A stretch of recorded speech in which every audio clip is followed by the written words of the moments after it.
Siz aniq uning roklarini eshitgansiz. Ayadres asl ismi Idris, taxallusiga mos, yo'nalishi lofi, indie va dream pop bo'lgan san'atkor Filippinda tug'ilgan. Yoshligida u oilasi bilan Los Anjelesga ko'chib o'tgan. Shuning uchun uning musiqasida g'arb va sharq madaniyati aralashgan va bu ikki madaniyat musiqasida seziladi. Uning musiqasi xuddi orzu kabi, tovushlar xira, lekin yoqimli. Undagi shu tabiiylik odamlarga yoqadi. U mukammal bo'lishga urinmaydi. U shunchaki haqiqiy bo'lishni tanlagan. U lofi tovushlar, indie gitara va shaxsiy his-tuyg'ularni birlashtiradi.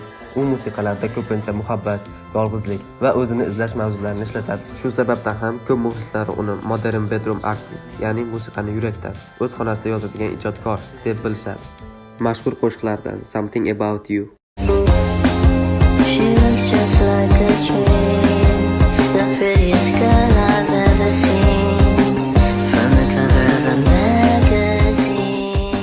Bu qo'shiq sevgi soddaligi va iliqligini ifodalaydi. Yana bir uni mashhur qilgan qo'shiq Jealous, sevgi va rashk o'rtasidagi ichki kurash haqida.